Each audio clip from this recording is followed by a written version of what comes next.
Allez, bonjour. Quelqu'un de nos contacts m'ont demandé de faire une leçon de maths et surtout sur le logarithme. Et bien, je vais commencer.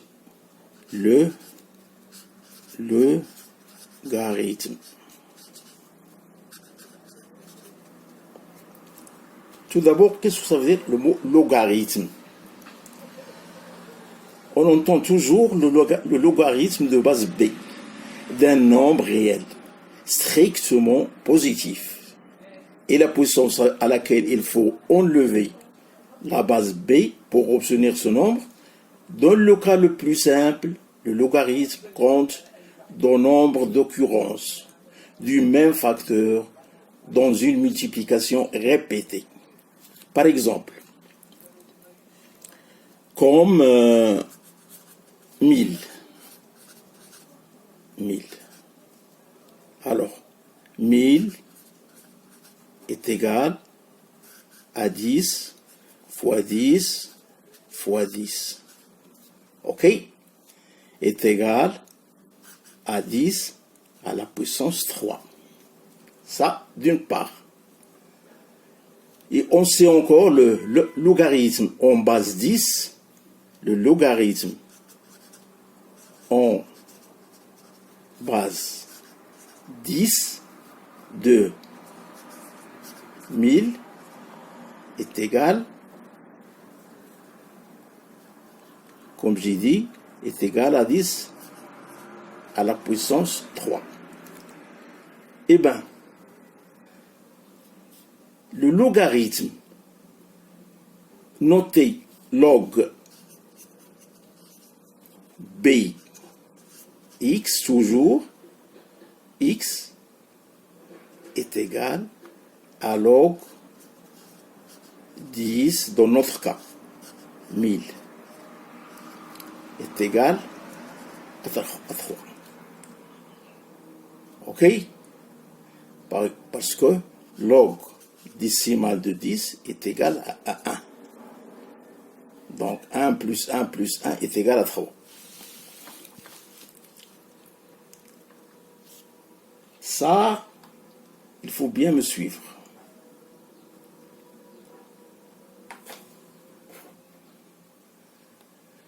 Il y a deux types de logarithmes. Log décimal, qu'on appelle décimal, et log népérien. Par exemple, logarithme et la règle à calcul ont servi pour le calcul numérique jusqu'à leur remplacement à la fin du 19e siècle par des calculatrices. On a 3 logarithmes. Logarithme, comme j'ai dit, népérien, ou bien naturel. OK? On le note par LN. Logarithme népérien. OK? Toujours avec x qui tend vers 1 sur x. On s'annule. On a aussi le logarithme décimal. Le logarithme décimal. Qu'est-ce que ça veut dire le mot logarithme décimal? C'est celui qui utilise la base 10, était le plus communément utilisé pour les calculs. Troisième cas, on a logarithme binaire. Alors, le logarithme binaire qui utilise 2 comme base et utilise en informatique théorique et pour certains calculs appropriés. OK?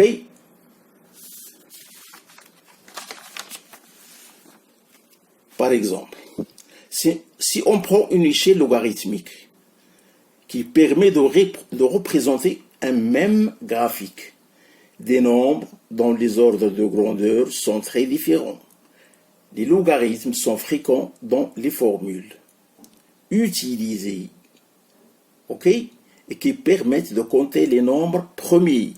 Elles décrivent les intervalles musicaux ou certains modes de psychophysique. Cela, on note bien. Tout logarithme transforme un produit en somme. Par exemple, log de x fois y est égal à log de bx plus log de by.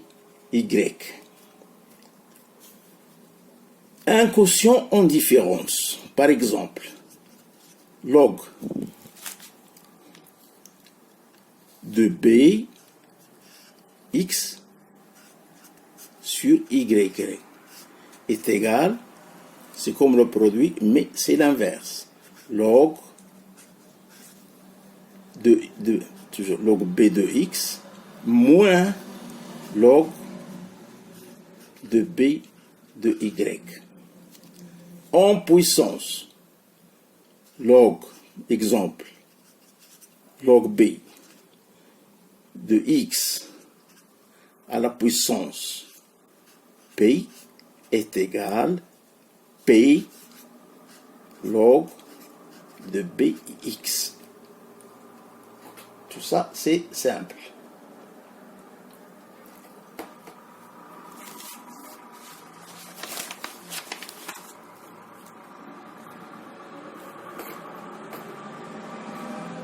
En utilisant les tables trigonométriques, les mathématiciens établissent des correspondances entre produits ou quotients d'une part et somme.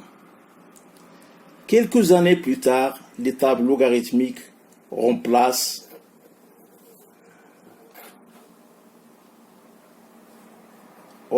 les tables trigonométriques, après les calculatrices, après.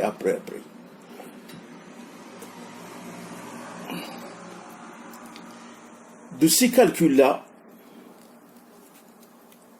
on tire que les fonctions logarithmes sont par définition les morphismes continus et non constamment nuls. Par exemple, sont continus de le R plus étoile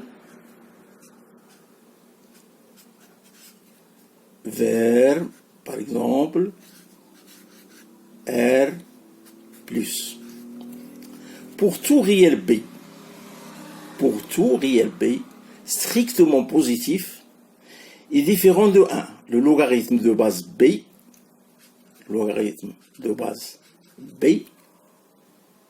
est fonction continue définie sur R étoile plus.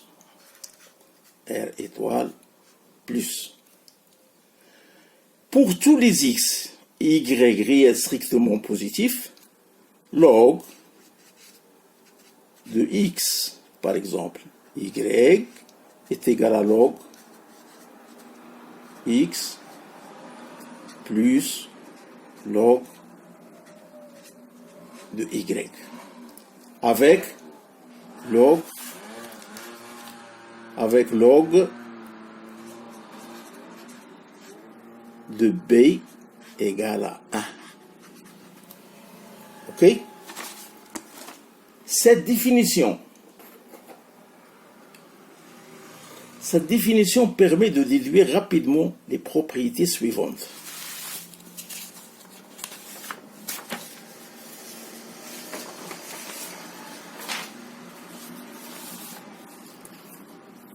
Log de 1 égale à 0. Log de x sur y est égal à log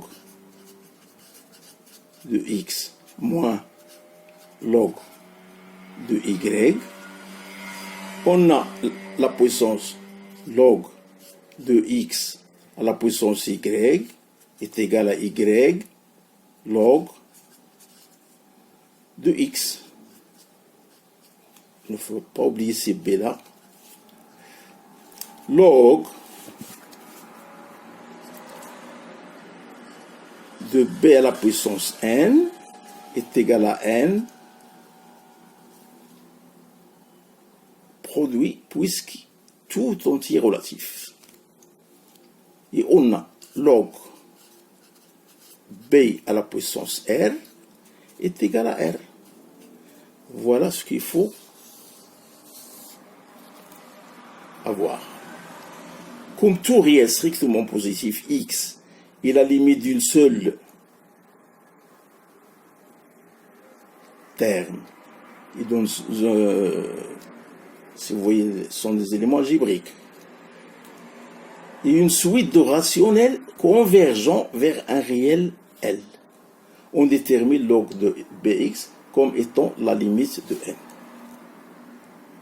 Et cela, je mets fin à ce chapitre. Et à bientôt.